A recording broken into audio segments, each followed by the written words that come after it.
So basically I'm starting my NEET prep again with Yaqeen 2.0। अब क्योंकि अभी मैंने इस बैच में एनरोल किया है तो डेफिनेटली बैकलॉग होना तो बनता ही है, बट उसके बाद भी हम इसी बैच में एनरोल करेंगे क्योंकि इसी में वो टीचर्स हैं जिनसे हमें पढ़ना है। तो it's a kind of a 4 day vlog जिसमें मैं अपना थोड़ा सा बैकलॉग कवर करने की कोशिश कर रही हूँ, थोड़ा सा प्लान आउट करने की कोशिश कर रही हूँ एंड बेसिकली जो मेन पर्पस है अपने आप को थोड़ा सा फॉर्म में लाने की कोशिश कर रही हूँ, क्योंकि डेफिनेटली वापस से चीज़ें स्टार्ट करना इज़ थोड़ा सा डिफ़िकल्ट, लेकिन एक बार चीज़ें शुरू हो जाती हैं तो फिर कोई इशू नहीं आता। तो मैंने क्या किया, बैच में एनरोल करते ही सबसे पहले मैंने सोचा प्लानिंग प्लॉटिंग का ही बाद में करेंगे वो सब, लेकिन सबसे पहले मैं एक लेक्चर लेती हूँ। तो मैंने बेसिक मैथ्स का समरी लेक्चर लेना स्टार्ट किया कि कम से कम कोई एक चीज़ तो हो जो कि लगे कि हाँ मैंने शुरू कर दिया है। तो अगर मैं फ़िज़िक्स की बात करूँ तो फ़िज़िक्स में मुझे एज सच लाइक कुछ ज़्यादा वो करने की ज़रूरत नहीं है। मुझे MR सर को ही मैंने इतने टाइम से फॉलो किया है, उन्हीं को करना है। मेरे पास उन्हीं के ही प्रीवियस ईयर के नोट्स भी हैं और मुझे एज सच कोई नोट्स इस बार बनाने भी नहीं हैं। तो बस मुझे क्वेश्चन प्रैक्टिस करनी है और लेक्चर को अटेंड करना है, मतलब लेक्चर लेना ही लेना है इस बार, चाहे जो भी हो जाए। क्योंकि जैसे मैंने बताया था कि जैसे मेरा फ़िज़िक्स का पेपर जो था तो मेरे पास फ़िज़िक्स करने के लिए 1.5 आवर्स था। तो 1.5 आवर्स होने के बाद भी मैं 20 क्वेश्चन ही अटेम्प्ट कर पाई। इट मीन्स कि जो मेरी प्रॉब्लम है मुझे उस पर काम करना है। मेरी प्रॉब्लम ये नहीं है कि मतलब मैं पेपर को अटेम्प्ट करने की मेरी स्ट्रैटेजी ख़राब है या फिर मेरे पास टाइम मैनेजमेंट का इशू है, ये सारी चीज़ें नहीं।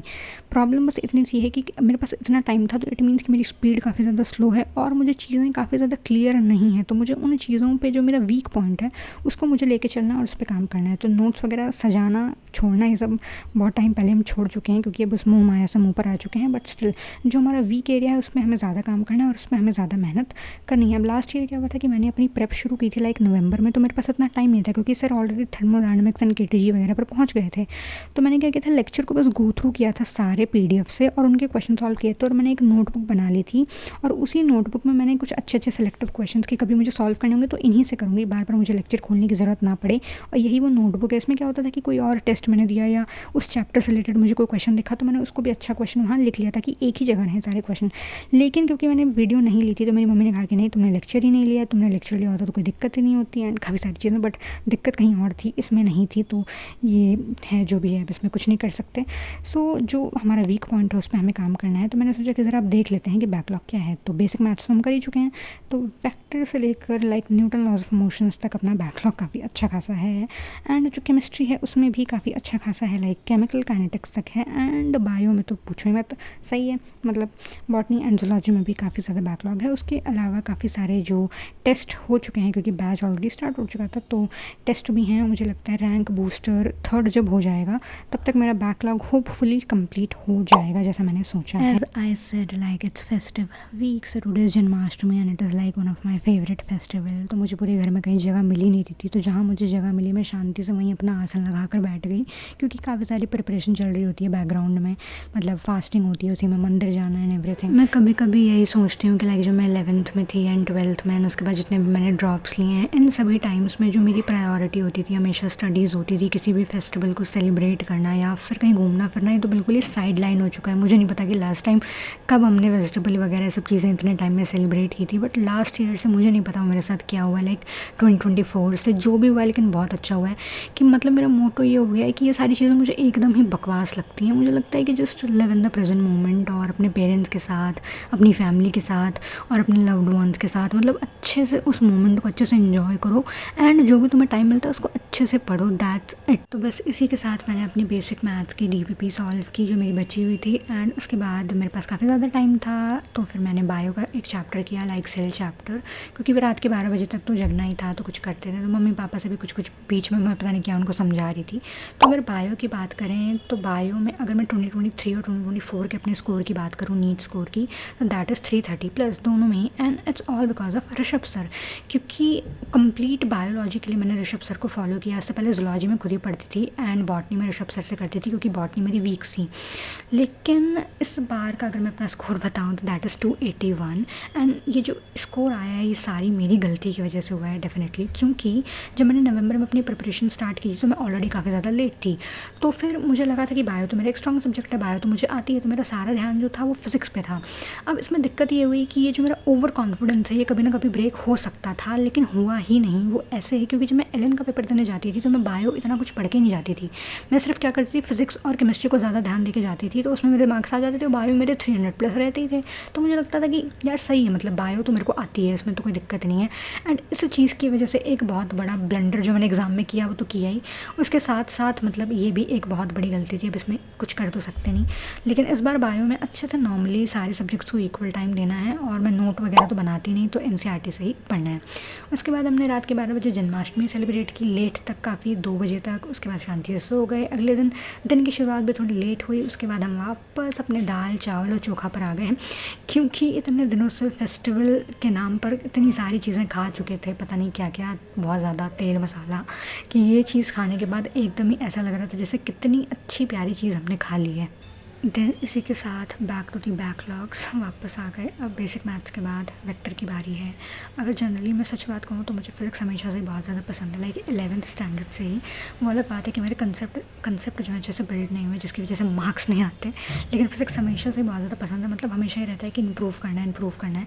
और मुझे इसमें ऐसा कोई ऐसा चैप्टर भी नहीं है जो कि बहुत ज़्यादा गंदा या बेकार लगता है, बट ये जो वेक्टर वाला टॉपिक है पता नहीं क्यों मुझे बहुत ही ज़्यादा बोरिंग लगता है, बट जो भी है। अब जनरली क्या होता है ना कि हम ज़्यादातर टाइम हम यही करते हैं कि हमें फटाफट सिलेबस ख़त्म करना है, फटाफट रिवाइज़ करना है। बट इस बार के पेपर से मुझे समझ आया कि मेरे पास सफिशिएंट टाइम था फिज़िक्स में, उसके बाद मैं सिर्फ 80 मार्क्स स्कोर कर पाई।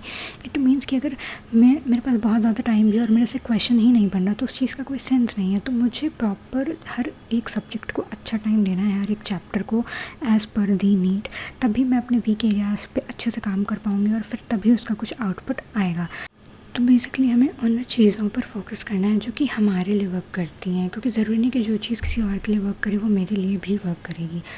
एंड इसी के साथ इतने सारे वेक्टर की DPP करने के बाद बिल्कुल एनर्जी नहीं बची थी। सो अब नेक्स्ट डे स्टार्ट हो जाता है, और दिन की शुरुआत जनरली ऐसे ही होती है। इस दिन मौसम काफ़ी ज़्यादा अच्छा था तो और ज़्यादा मज़ा आया योगा करने में, क्योंकि इस पूरी हसल में और इन सारी चीज़ों में कोई एक चीज़ मुझे बहुत अच्छा फील करवाती है, तो वो है ये चीज़। सो नेक्स्ट एज़ केमिस्ट्री, क्योंकि केमिस्ट्री का मैंने कोई चैप्टर किया नहीं तो सोचा आज केमिस्ट्री करते हैं। तो मुझे समझ ही नहीं आ रहा था कि केमिस्ट्री की शुरुआत कहाँ से करूँ, बिकॉज मूल कंसेप्ट से शुरू करना फिर से वो थोड़ा सा बेसिक सा हो जाता है, क्योंकि इतनी बार पढ़ लिया है ना तो फिर बोर सा लगने लगता है। तो मैंने सोचा कोई बात नहीं, हम केमिकल काइनेटिक्स से मतलब शुरू करते हैं, क्योंकि करंटली अभी ये चैप्टर चल भी रहा है। तो उससे क्या होगा कि मेरा करंट ही मतलब सर के साथ साथ ये साथ साथ ही कंप्लीट हो जाएगा, बैकलॉग में नहीं जाएगा। और उसके साथ बाकी जो बैकलॉग वाले चैप्टर्स हैं उनको मैं कर लूँगी साइड बाय साइड। तो यहाँ पर मैं सुधांशु सर के नोट्स ही यूज़ कर रही हूँ, लाइक प्रीवियस ईयर्स के, और उसी में जो मुझे एक्स्ट्रा कुछ नोट डाउन करना है तो मैं उसी में नोट डाउन कर ले रही हूँ। इवन तो सर ऐसा पढ़ा रहे थे, ऐसा लग रहा था जैसे वो बिल्कुल इसी सीक्वेंस में पढ़ा रहे हैं, बिल्कुल as it is same to same वही टॉपिक्स, लाइक बिल्कुल सीरियल में। तो डेफिनेटली वो टीचर हैं, इतने टाइम से वो पढ़ा रहे हैं तो उनका मतलब उनको आइडिया होगा कि किसके बाद क्या पढ़ाना है। लेकिन वो बिल्कुल ऐसे लग रहा था जैसे सर को पता है कि मेरे पास यही नोट्स हैं। एंड उसके बाद मैं कुछ चीज़ें नोट डाउन भी करती रहती हूँ एज सेम एज़ फिज़िक्स, क्योंकि काफ़ी सारी चीज़ें होती हैं जो मैं गलत तरीके से सॉल्व करती हूँ, क्योंकि मेरे लिए यही मेरी कमी है कि क्या सही है वो जानना इंपॉर्टेंट नहीं है, लेकिन क्या गलत है उसको जानना बहुत इंपॉर्टेंट है, क्योंकि वो जो गलत है वही मेरे लिए सही है, तो मुझे उसी को करेक्ट करना है। तो मैं उन्हीं चीज़ों पर मोहित सर वाला जो कंसेप्ट है उसको लगाती हूँ। पहले मैं चीज़ों को लिखती हूँ फिर उसको कट कर देती हूँ कि ये जो तरीके से तुम कर रहे हो ये गलत तरीका है। तो इससे क्या होता है कि जब भी मैं रिवाइज़ करती हूँ तो मुझे पता रहता है कि अच्छा मैंने ये वाली गलतियाँ की थी, मुझे ये वाली गलतियाँ नहीं करनी।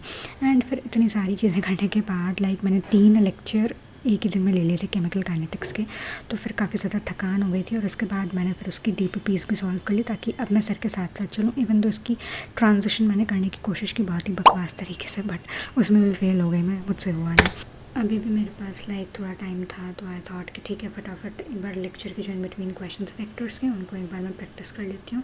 सारे क्वेश्चंस प्रैक्टिस नहीं करती, लेकिन कुछ कुछ जो होते हैं ना जो लगते हैं कि इसको एक बार करके देखना चाहिए, वो वाले क्वेश्चंस मैं एक बार प्रैक्टिस कर लेती हूँ।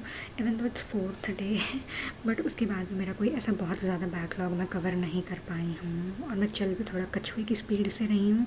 बट क्योंकि एक बार थोड़ा सा फॉर्म में आ गए हैं कि स्टार्ट कर चुके हैं तो धीरे धीरे इन सारी चीज़ों को कवर कर ही लेंगे जैसे तैसे।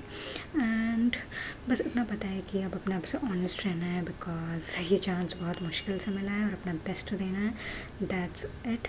So thank you so much everyone for watching this video and all the best for your prep and Radhe Radhe.